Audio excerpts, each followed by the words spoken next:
मज़ा बहुत आया और बहुत मज़ा आया। यही है कि मज़ेदार थी, कभी भी बोर नहीं हुआ और हमेशा कुछ नया सीखने को मिलता था। हर हफ्ते कुछ नया मिलता था और इतने अच्छे अच्छे गाने सुनने को मिले जो मैंने कभी सुने भी नहीं थे। और गाने का मौका मिला और इतने बड़े बड़े लोगों के सामने गाने का मौका मिला, उनके साथ में गाने का मौका मिला। तो बहुत अच्छी जर्नी थी। और जब आप रियलिटी शो में गए तो किस तरह का रिस्पॉन्स आता था घर वालों की तरफ से, फ्रेंड की तरफ से? रियलिटी शो के अंदर एक्चुअली मैं थोड़ा सबसे आइसोलेटेड था। फैमिली से बात करता था बस, और जो शो के अंदर थे, ताकि फोकस जो है वो फोकस मेरा सिंगिंग पे रहे, इसीलिए।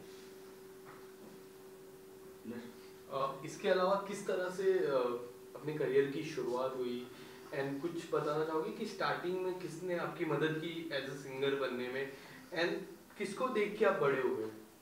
मेरे नाना जी उस्ताद शकूर खां साहब, मैं उनसे हमारे ब्लड में म्यूज़िक आया और मैं सिंगर बना। अ, बहुत छोटा था मैं, सिर्फ गुनगुनाता था ऐसे छोटे मोटे गाने।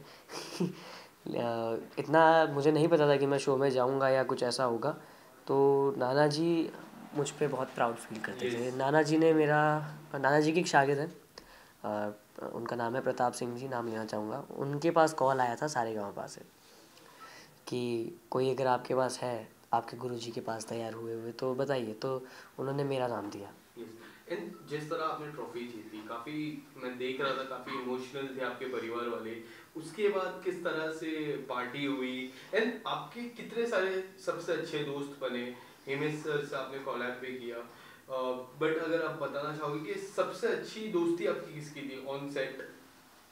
सबसे थी मेरी तो, क्योंकि हम सब साथ में बैठे थे। तो अगर मैं एक जोक मार रहा हूँ तो मैं इसको भी बताऊंगा, और इधर जो जिधर एंड तक बैठे हैं ना, सबको बताऊंगा जा जाकर कि मैंने ऐसा ऐसा किया। यस। तो सबसे दोस्ती थी, और अभी भी सबसे बात होती है, बट प्रांजल से थोड़ी ज़्यादा होती है, क्योंकि प्रांजल के साथ अगर कोई कोलैब करना चाहे कोई भी गाने में, कर रहे हैं। अगर इसके अलावा कोई भी रिमिक्स गाने की मैं चर्चा करूँ, काफी ज्यादा रिमिक्स किया आजकल ट्रेंड पे है रिमिक्स। अगर कोई रिमिक्स गाने अगर कोलैब करना हो प्रांजल के साथ, कर कौन रहे सा हैं। ऐसा गाना है जो कोलैब करना पसंद करोगे आप? रीमिक्स नहीं, रिक्रिएशन हो रहा है। एक यस। गाना जो आ चल के तुझे, बहुत पुराना गाना है हम्म। किशोर दा का, वो हम दोनों अभी हमने कुछ नया ट्राई किया है उसमें। उसने फोक गाया है, मैंने उसका हिंदी वर्जन लिख के गाया है। और फिर हुक लाइन आता है, तो यस। बहुत जल्द आपको देखने को मिलेगा, एक दो दिन में ही मिल जाएगा। और अ, जी। बात करें जब आप रियलिटी शो से बाहर निकले तो इंडस्ट्री से किस तरह का रिस्पॉन्स आया, कुछ बताना चाहोगे? ऑफर वगैरह कुछ आए? जी, अभी बहुत चीज़ें हो रही है, बहुत चीज़ों के बारे में बातचीत हो रही है और क्वेरीज आ रही हैं। कुछ कह नहीं सकते, बहुत चीज़ें हो सकती है बड़ी बड़ी। अ, बात करें सिंगिंग की तो जब सिंगिंग शुरुआत करते हैं सिंगर लोग तो किसी को गुरु मान के चलते हैं। तो आप किसी को गुरु माने हो? मेरे नाना जी मेरे पहले गुरुजी हैं। जी। और फिर इंस्पिरेशन अरिजीत सिंह।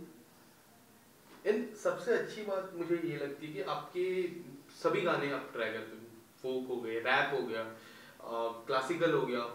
सबसे ज्यादा पसंद क्या है आपको और सबसे डिफिकल्ट क्या लगता है आपको? डिफ़िकल्ट तो मुझे कुछ ऐसा लगता नहीं है, बट हम्म। मुझे थोड़ा सा लगता है कि हाँ, ये चीज़ आप सुन के नहीं कर सकते, वो है क्लासिकल। राइट। क्लासिकल आप कभी भी सुनकर नहीं कर सकते। बॉलीवुड गाने आप सुनकर 2 मिनट में एकदम कर सकते हो, लेकिन क्लासिकल में टाइम लगता है। इन क्लासिकल की जो रिहर्सल्स रहता है, प्रैक्टिस रहते हैं, जिसे हम रियाज कहते हैं, किस तरह से आप प्रैक्टिस करते हो? कोई आपकी मदद करता है? आप नाना जी की आप बात की, नाना जी का कितना इम्पैक्ट था आपके लाइफ में? नाना जी बहुत जॉयफुल आदमी थे एकदम। हम्म। हमेशा इंजॉय करते थे लाइफ को, और मुझे बहुत प्यार से रखते थे। कभी भी कोई चीज़ आती थी, जैसे आइसक्रीम का कुछ आता था या पानी पूरी का कुछ आता था, या जो भी आता था, मूंगफली वगैरह, सब सब मैं खाता था, कुछ भी खाली नहीं जाता था। और सिर्फ मैं नहीं, पूरी गली के बच्चों को खिलाते कभी थे। उन्होंने रोका नहीं? क्योंकि पानी पूरी खाना एज अ सिंगर बहुत काफी रेयरली लोग खाते हैं, क्योंकि उनसे गले में प्रॉब्लम होती है। कभी उन्होंने रोका आपकी स्टार्टिंग एज में या फिर कोई भी?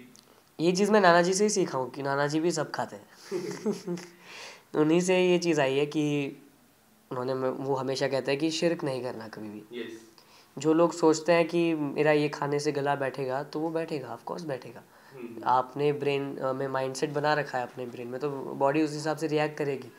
मैं सब खाता हूँ। मैं आइसक्रीम खाता हूँ, मैं ठंडा पानी पीता हूँ, मैं पानी पूरी खाता हूँ, जो है सब। और जो जितनी बुरी चीज़ें हैं वो मुझे अच्छे तरीके से मेरे लिए यूज़ होती है, और जो अच्छी चीज़ें हैं उनसे मेरा गला बैठ भी जाता है कभी कभी। हाँ। एंड पवनदीप की मैं बात करूँ, उन काफी डिफरेंट जोन में गाते हैं, उनका जो सिंगिंग है उनसे कितना इंस्पायर होते हो आप? पवन भैया भी बहुत क्लोज है मेरे, Yes. बहुत अच्छे भैया हैं, और वो भी कंपोज करते हैं, मैं भी कंपोज करता हूँ, इंस्ट्रूमेंट्स बजाते हैं, मैं भी इंस्ट्रूमेंट्स बजाता हूँ, तो वैसे वाइब मैच करती है, तो हम लोग बैठते हैं तो बहुत देर तक म्यूज़िक की बातें करते एंड हैं। आपके कैप्टन की मैं बात करूँ, उनके बारे में क्या कहना चाहोगे? किस तरह से आप इंस्पायर, एंड उनकी जो जिस तरह उनका जो कोलैब होता है पवनदीप के साथ, काफी काफी लोगों को पसंद आता है। अब लोग चाहते हैं कि आप तीनों को कोलैब करो कोई गाने में, अगर कोई भी मौका मिला तो किस तरह से आप देखोगे उस सॉन्ग को? ये भी बहुत अच्छा सवाल है कि तीनों को करना होगा तो कैसे होगा।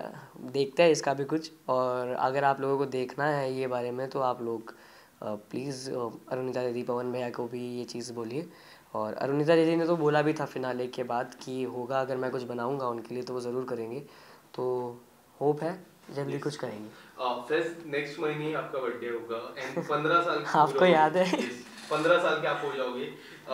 अगर मैं 5 साल आगे की मैं बात करूं, जिस तरह हम कुछ फ्यूचर प्लान करते हैं, मैं खुद फ्यूचर प्लान करता हूँ 5 सालों की, 5 साल के बाद यू विल बी 20, क्या है बकेट लिस्ट में अगर कुछ अगर ड्रीम करके रखो, क्योंकि ये जो पीरियड होगा 15 साल के बाद 20 साल तक, यू विल बी 20, जो 5 साल में बात करो वो आपकी लाइफ में सबसे इम्पोर्टेंट साल रहेगा जी। एक ट्रॉफी आपने ऑलरेडी जीत चुके हो, कोई ऐसे शो में जाना पसंद करोगे कोई भी, या फिर इंटरनेशनल जाओगे, कुछ भी आपने प्लान किया है? बकेट लिस्ट की मैं बात करूँ तो आपकी क्या है बकेट लिस्ट? ये है कि मैं चाहता हूँ कि मैं ग्लोबल स्टार बनूँ इन 5 सालों के अंदर। यस। और जैसे सिर्फ इंडिया तक सीमित ना रहूँ मैं, जैसे जस्टिन बीबर जी हैं, यस। और जितने आप देखोगे पॉप स्टार्स हैं आजकल के, जो पॉप सिंगर्स हैं हम्म। वो अलग ही लेवल पे जा चुके हैं। मतलब आप उनका अगर फ़ैन फॉलोइंग देखोगे, अगर आपको काउंट करने के लिए सोशल मीडिया एक ज़रिया है, तो आपको दिखेंगे 200 मिलियन फॉलोअर्स हैं। यस। इंडिया में किसी सिंगर के नहीं है, नहीं है, वो प्रेजेंटेबल नहीं है।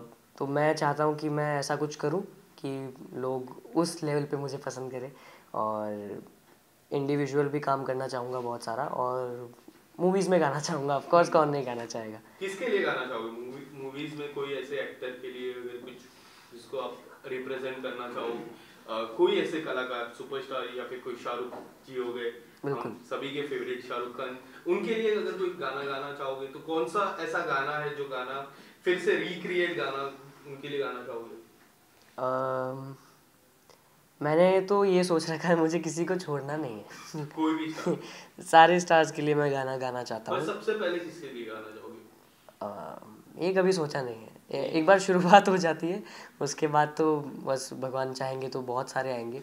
बट हाँ, सीरियसली शाहरुख खान जी का, सलमान खान जी का मैं बहुत बड़ा फ़ैन हूँ, तो इन दोनों के लिए गाना चाहूँगा। सलमान सर के लिए एकदम मोटिवेशनल गाना गाना चाहूँगा, और शाहरुख सर के लिए रोमांटिक गाना गाना चाहूँगा। तो इसके अलावा जैसे आपने कहा कि ग्लोबल स्टार बनना चाहते हो आप, तो अभी जो है आरआरआर ने ग्लोबल ग्लोब अवार्ड जीता है, तो उसको लेकर एज अ सिंगर कितना प्राउड फील होता है? बहुत विशाल मिश्रा जी का म्यूज़िक है, बहुत उन्होंने क्या कमाल गाया। नाटू नाटू, नाटू नाटू को और आरआरआर को जो अवार्ड मिला है ना, तो अभी इंडिया के लिए बहुत प्राउड मोमेंट है।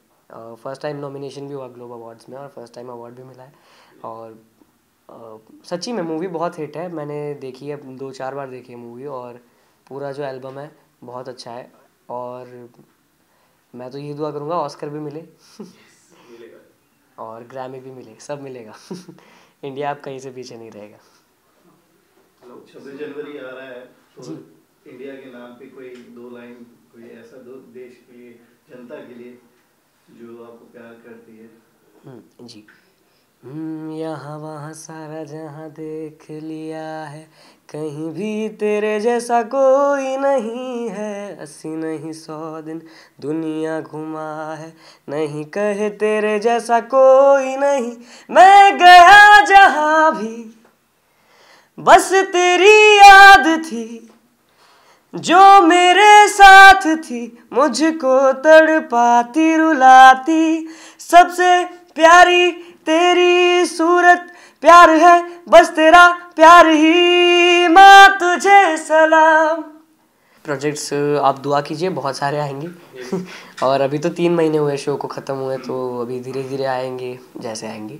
और खुद से भी काम कर रहा हूँ, खुद पे बहुत काम करना है अभी, खुद को और बेहतर बनाना है, मेहनत करनी है और खुद के प्रोजेक्ट्स भी आप सभी को सुनाना है, क्योंकि मुझे पता है इंडिया की जनता जो है उनको बहुत पसंद है original songs. Yes, all the best. Thank you so much. साथ ही तू जो मुझे ना मिली तो बर्बाद खुद को करूँगा, हो जाऊँगा मैं तबाह पर जिद ना मैं ये छोड़ूँगा, तेरे बिना मैं जी ना सकूँगा।